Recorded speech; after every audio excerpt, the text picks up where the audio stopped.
Hello बच्चों, मैं विशाल यादव आप लोगों का the eagle defence and competitive classes में स्वागत करता हूं। और जितने भी कक्षा 10 के बच्चे हैं जो कि हमसे जुड़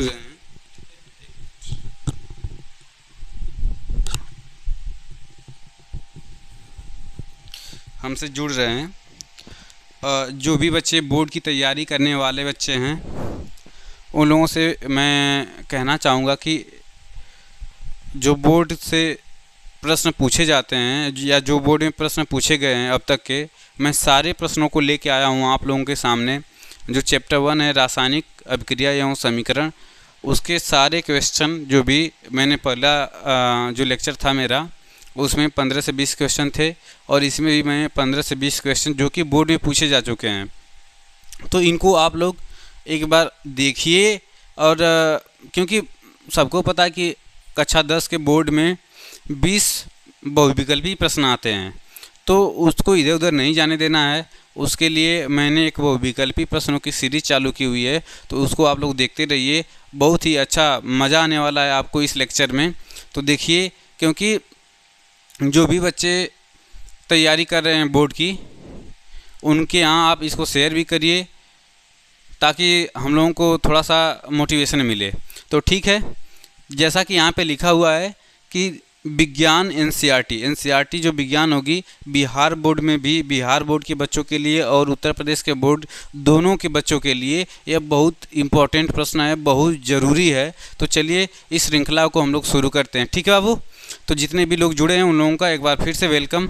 और हमारा जो पहला प्रश्न है उसको चालू किया जाए। देखिए यहाँ पे लिखा हुआ, भले ही दूसरा प्रश्न है बट यह पहला प्रश्न है कि Fe2O3 2Al Al2O3 + 2Fe उपरोक्त की गई अभिक्रिया किस प्रकार की अभिक्रिया है? तो देखिएगा, आप लोग बताइएगा।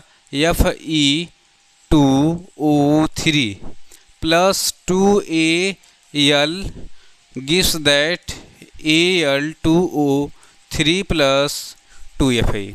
इसमें आपको कुछ साफ साफ दिख रहा होगा कि जैसे यहाँ पे क्या है, ऑक्सीजन की 3 मात्रा है और इस F2 को एल्युमिनियम ने, एक मिनट, इस F2 को एल्युमिनियम ने क्या कर दिया, इसको एल्युमिनियम ने क्या कर दिया कि इसके स्थान से हटा दिया और बाहर कर दिया, और एल्युमिनियम इसका स्थान ले लेता है। जैसे ही एल्युमिनियम ने इसका स्थान लिया तो यहाँ पे बन गया क्या, एल्युमिनियम ऑक्साइड Al2O3।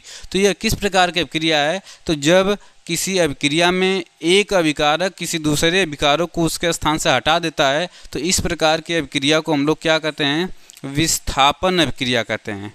विस्थापन अभिक्रिया कौन सी अभिक्रिया होगी? विस्थापन अभिक्रिया होगी। ठीक है, तो हम लोग ऑप्शन में देखते हैं। पहला ही ऑप्शन दिया है विस्थापन अभिक्रिया, दूसरा दिया है द्विविस्थापन अपचयन युक्त अभिक्रिया। तो पहला वाला ही हमारा ए जो ऑप्शन है सही हो जाएगा। हमारा जो ए ऑप्शन है, ए क्या हो जाएगा, विस्थापन अभिक्रिया, ये क्या हो जाएगा, सही हो जाएगा। ठीक है, जिन लोगों को हमारा वीडियो अच्छा लगे वो लाइक का बटन ज़रूर दबाइएगा। ठीक है, और इसको शेयर करते रहिए ताकि जितने भी बच्चे हैं, सब मैथ तो तैयार कर लेते हैं आप लोग, मगर विज्ञान में गलतियां हो जाती हैं, छोटे छोटे क्वेश्चंस होते हैं।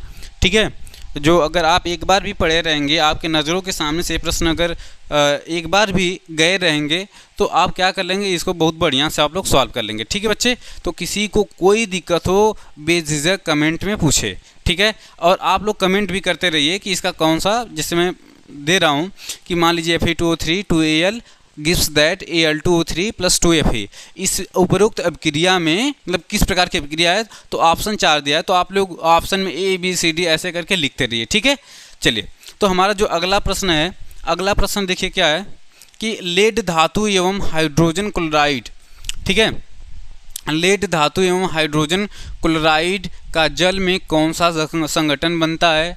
तो देखिए उत्तर चिन्हित करें। पहला है कि लेड हाइड्रोजन पर्प क्लोराइड बनाता है, लेड धातु एवं अंतस्थ हाइड्रोजन क्लोराइड बनाता है, कोई अभिक्रिया नहीं होती, आयरन चयन एवं जल, अच्छा आयरन इसके आगे कुछ और है, ठीक है, यहाँ पे मिस्टेक हो गया, हाँ, एवं जल बनता है। तो देखिए जब लेड धातु एवं हाइड्रोजन क्लोराइड के साथ, तो लेड धातु हाइड्रोजन एवं क्लोराइड के साथ अभिक्रिया ही नहीं करता, तो इसलिए इसमें कौन सा होगा कि कोई अभिक्रिया नहीं होती है।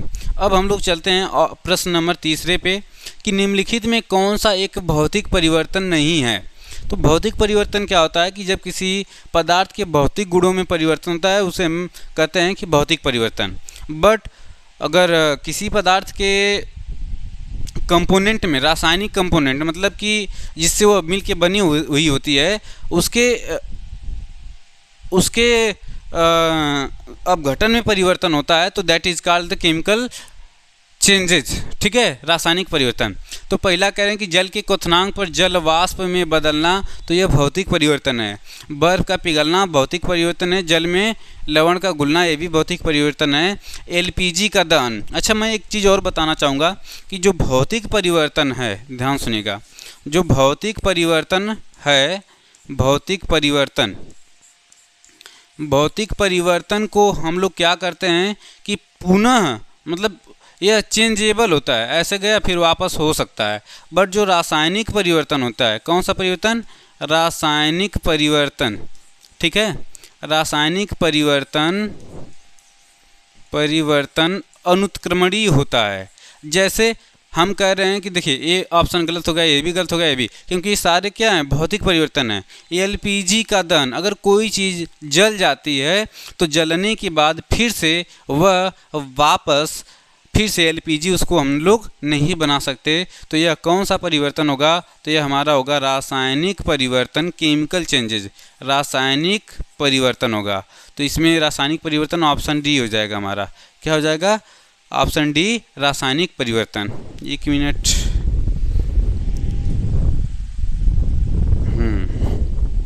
ठीक है, तो ये हो जाएगा हमारा क्या? रासायनिक परिवर्तन। अभी भी सही नहीं,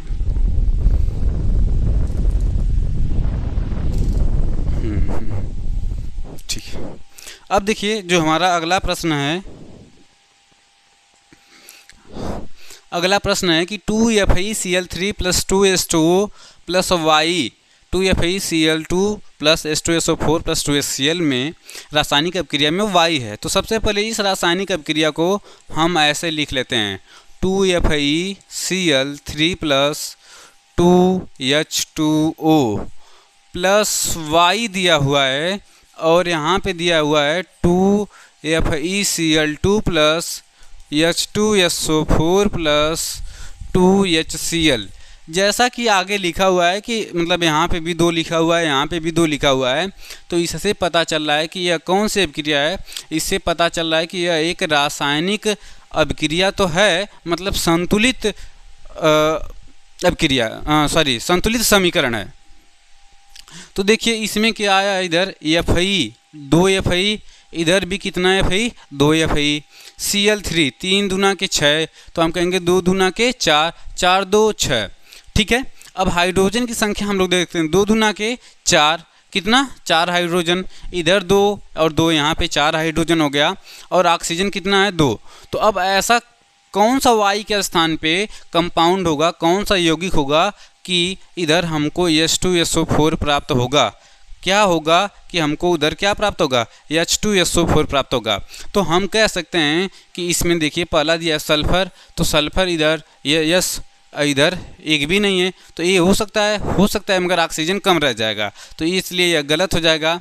H2S तो ये एकदम बिल्कुल नहीं होगा, और Cl2 ये भी नहीं होगा, और SO2 इसलिए होगा क्योंकि इधर मैंने बताया था ऑक्सीजन की संख्या कितनी है? 2 है, ऑक्सीजन की संख्या 2 है। ठीक है, और इधर ऑक्सीजन की संख्या कितनी है? 4 है। अब इधर 4 ऑक्सीजन, इधर कितनी? 2 ऑक्सीजन। अब हमको एक चीज़ का ध्यान देना है कि 4 करने के लिए इधर क्या रहेगा? तो इधर एक सल्फर है, इधर एक भी सल्फर नहीं है, तो यहाँ पे Y के स्थान पे हमारा आ जाएगा SO2, सल्फर डाइऑक्साइड। तो हमारा ऑप्शन सी सही होगा। कौन सा ऑप्शन सही होगा? सी। चलिए अगला प्रश्न क्या है कि अमोनिया NH3 होता है और हाइड्रोजन क्लोराइड के संपर्क से अम्ल पे किस प्रकार का लवण बनता है? तो ammonia chloride, ammonium sulphate, ammonium nitrate और अमोनियम कार्बोनेट, चूँकि हमको दे रखा है कि हमारे पास NH3 है और HCl है, तो इसमें हमको जब भी प्राप्त होगा तो क्लोराइड ही प्राप्त होगा। तो अब ऐसे मार देंगे कि ऑप्शन नंबर ए होगा। क्या होगा? ऑप्शन ए सही होगा। किंतु इसको देखेंगे हम लोग रिएक्शन को कि एक H जाएगा तो यहाँ पे आ जाएगा NH4 के ऊपर आ जाएगा प्लस, Cl के ऊपर माइनस, तो हमारा अमोनियम क्लोराइड बन जाएगा। क्या बनेगा? अमोनियम क्लोराइड बन जाएगा। ठीक है। हाँ, अगला प्रश्न क्या है बाबू, ध्यान सुनिएगा कि NH4Cl वही चीज़ है, अभी मैंने जो लिखा है NH4Cl plus NH4 plus Cl minus अभिक्रिया कौन सी है? तो यह कह रहे हैं पुनर्संयोजन अभिक्रिया, क्षारीय विघटन, द्विविस्थापन होता है, और एक दिया है आयनिक वियोजन। तो देखिए जो अमोनियम क्लोराइड है, यहाँ पे आपका तीर है, एरो है, गिव्स दैट है, तो यह ammonium chloride NH4 plus ion के रूप में और Cl आयन के रूप में टूट जा रहा है। किसके रूप में टूट जा रहा है? Cl आयन के रूप में टूट जा रहा है। इसलिए हम कहेंगे, क्या कहेंगे कि यह एक आयनिक वियोजन है। कौन सा वियोजन है? आयनिक वियोजन है। ठीक है।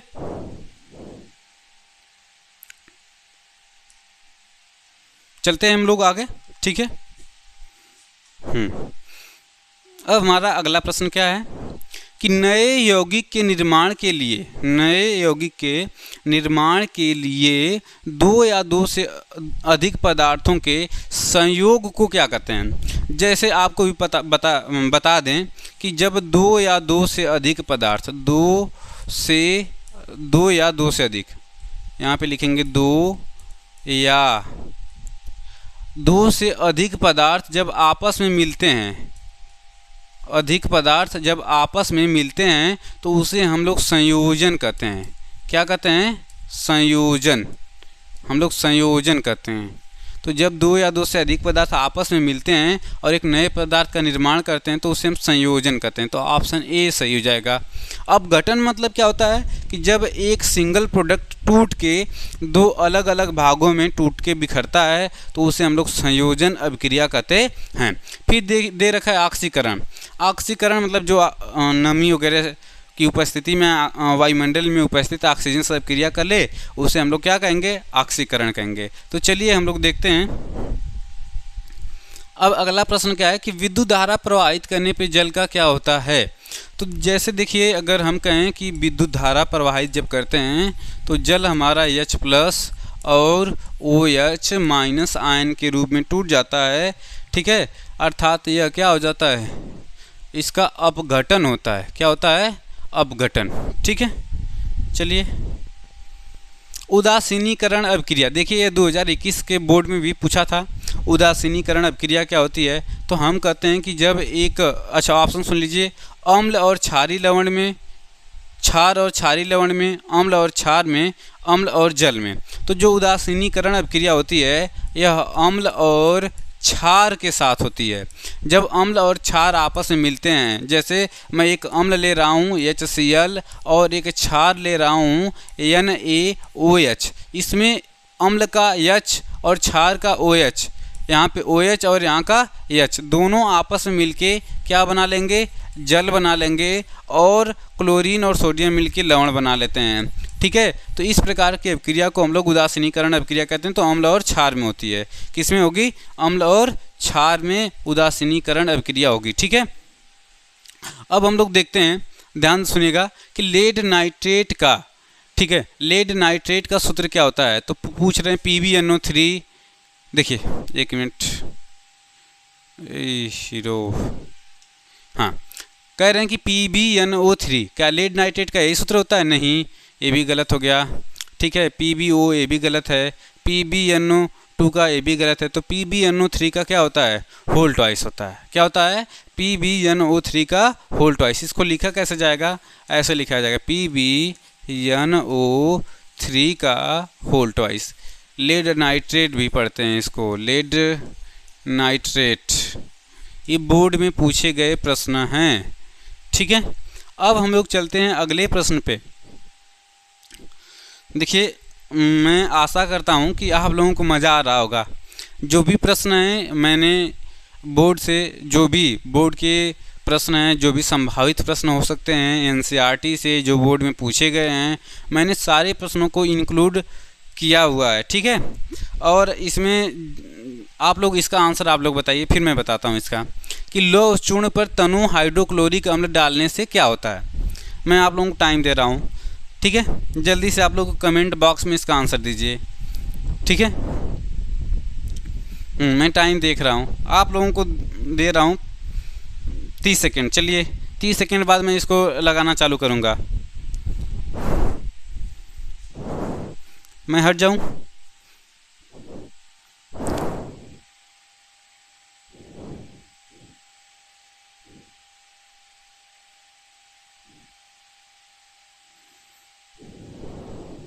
आपके 30 सेकेंड होते हैं ख़त्म। चलिए देखिए, कह रहे हैं कि लौह चूर्ण पर, लौह चूर्ण मतलब Fe है, क्या है Fe, इस पे तनु हाइड्रोक्लोरिक मतलब HCl से हम लोग जब अभिक्रिया कराते हैं तो क्या होता है। कह रहे हैं कि हाइड्रोजन गैस बनती है, आयरन क्लोराइड बनता है, क्लोरीन गैस बनेगी, आयरन हाइड्रोक्साइड बनेगा, कोई अभिक्रिया नहीं होती है, आयरन लवण एवं जल बनता है। ठीक है, लौह चूर्ण पर तनु हाइड्रोक्लोरिक डालते हैं तो क्या बनता है। तो यहाँ पे देखिए एक चीज़ मैं बता दूँ कि इसको अगर मैं लूँ, इसके 2 मोल ले लेता हूँ। क्यों 2 मोल ले रहा हूँ, देखिए Fe के ऊपर 2+ होता है, Cl के ऊपर 1- होता है। जब भी ये लोग आपस में कंपाउंड बनाते हैं तो इसकी संयोजकता यहाँ पे चली आती है और इसकी संयोजकता यहाँ पे चली आती है, तो हमारा बनता है क्या है, FeCl2 बनता है। क्या बनता है, FeCl2 बनता है। तो इसलिए एक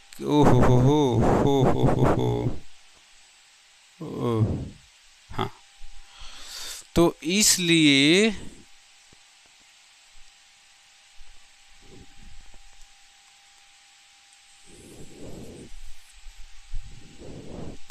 इसको उठा के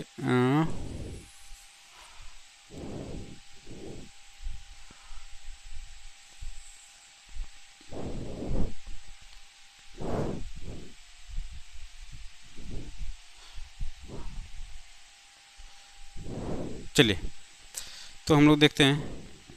हाँ, अब देखो Fe इसके साथ जब भी अभिक्रिया करेगा तो हमारा बनेगा क्या, हमारा बन जाएगा FeCl2 + H2, तो हमारा हो जाएगा हाइड्रोजन गैस बनेगा और आयरन क्लोराइड बन जाएगा। तो इसलिए ऑप्शन कौन सा सही होगा, ए, ऑप्शन ए सही हो जाएगा। ठीक है, तो चलते हैं हम लोग अगले प्रश्न पे। अगला प्रश्न है अभिक्रिया SO2 2H2S और 2H2 + 3S में अपचायक कौन सा है। आप लोगों का फिर से 30 सेकेंड का मैं टाइम दे रहा हूँ, देखते हैं कौन कौन लगा देते हैं। इसका आंसर जल्दी से आप लोग कमेंट बॉक्स में दीजिए। सारे बच्चे जितने भी लोग इस वीडियो को देख रहे हैं सभी लोग कमेंट बॉक्स में आंसर दीजिए इसका।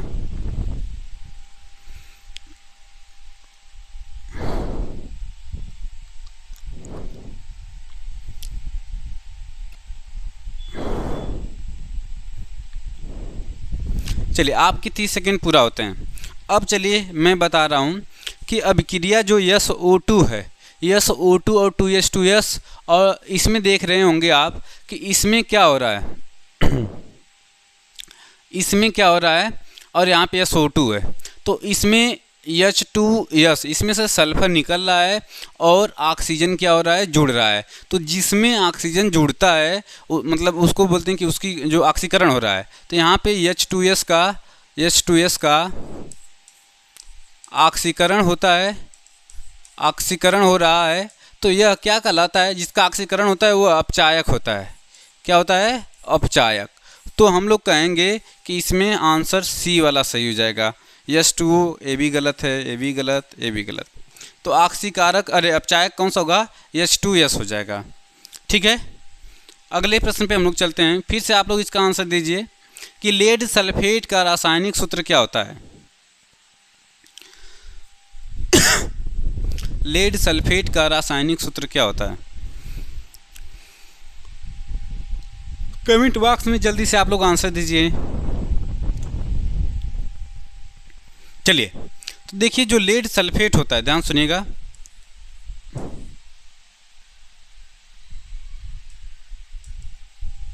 लेड सल्फेट,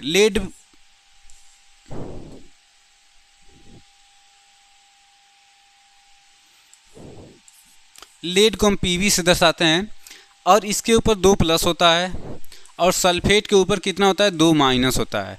तो जब सेम सेम संयोजकता होती है तो ये वाला इससे कट जाता है, तो यहाँ पे कितना आएगा, 1, यहाँ पे भी 1 आएगा। तो हम लिखते हैं PbSO4, इसके ऊपर इसके ऊपर। आप बताइए इसमें कौन सा सूत्र होगा पहले। ये तो गलत है, ये भी गलत है, ये भी गलत है। चलिए, तो 1 है तो 1 इधर चला जाता है और 1 इधर चला जाता है, तो हमारा बचेगा क्या, PbSO4। तो ऑप्शन नंबर कौन सा दिया है, सी दिया है, तो ऑप्शन सी सही हो जाएगा। ठीक है, चलिए अगले प्रश्न पे हम लोग चलें। इसका आंसर आप लोग बताइए कि निम्न अभिक्रिया में किस पदार्थ का अपचयन हुआ है। अपचयन क्या होता है, अपचयन आप लोग बताइए, अपचयन क्या होता है। तो देखिए, अपचयन का मतलब यह होता है कि जब कोई पदार्थ से ऑक्सीजन निकल रहा हो, क्या हो रहा हो, निकल रहा हो, तो उसका अपचयन होता है। तो ऑप्शन देखिए, MnO2, क्या इसका अपचयन हो रहा है, एल्युमिनियम इसका अपचयन हो रहा है, Al2O3 इसका अपचयन हो रहा है, Mn इसका। तो देखिए, ना तो इधर Al, इसमें तो कुछ भी नहीं है तो इसका अपचयन हो ही नहीं सकता, Al2O3 इधर है ही नहीं, Mn केवल Mn है तो इसका अपचयन होगा नहीं। तो कंपाउंड कौन सा है, MnO2, तो अपचयन किसका होगा, MnO2 का अपचयन हो रहा है। ठीक है, अगला प्रश्न देखिए कि ऑक्सीकरण वह रासायनिक अभिक्रिया है जिसमें इलेक्ट्रॉन प्राप्त होते हैं, इलेक्ट्रॉन खोए जाते हैं, विद्युत धनात्मक अवयव की संयोजकता घटती है, इसमें इसमें से कोई नहीं। तो बताइए, तो मेरे हिसाब से देखिए, पहला ऑप्शन दिया है कि इलेक्ट्रॉन प्राप्त होते हैं, तो यही वाला सही है। बाकी के जो 3 ऑप्शन हैं ये क्या हैं, गलत हैं। ऑक्सीकरण में एक अभिक्रिया ऐसी रासायनिक अभिक्रिया है, इसमें इलेक्ट्रॉन की क्या होती है, प्राप्ति होती है, जबकि अपचयन में इलेक्ट्रॉन का निष्कासन होता है। ठीक है, अगले प्रश्न में चलते हैं कि रासायनिक दृष्टि से जंग है। तो रासायनिक रासायनिक दृष्टि मतलब जो जंग होता है, इसका सूत्र होता है Fe2O3 × ठीक है, अब इसका नाम क्या है, तो हाइड्रेट ऑक्साइड, तो ये तो गलत हो गया। फिर कह रहे हैं कि कौन सा है, हाइड्रेट एल्यूमिनियम, ये भी गलत है। इनमें से कोई नहीं, ये भी गलत है। हाइड्रेट फेरिक ऑक्साइड होगा, तो ऑप्शन बी सही होगा। कौन सा सही होगा, option B, hydrate ferric oxide. ठीक है, तो हम लोग चलते हैं अगला प्रश्न।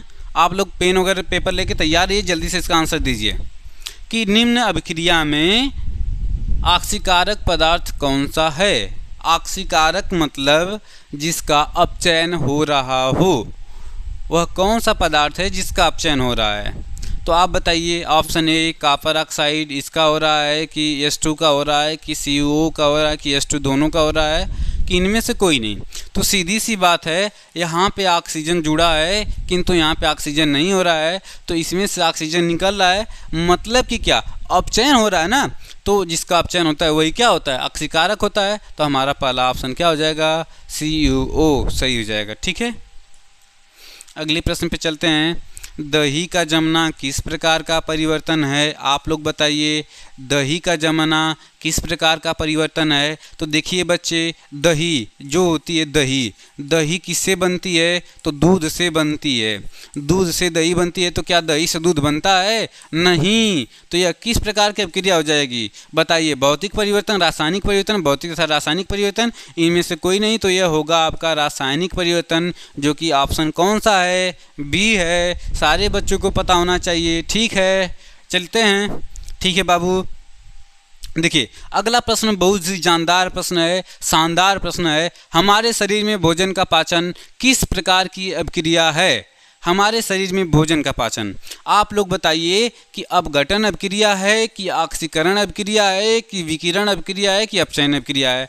तो बताइए आप लोग, कमेंट बॉक्स में आंसर बताइए जल्दी से, कौन सी प्रकार की अभिक्रिया है।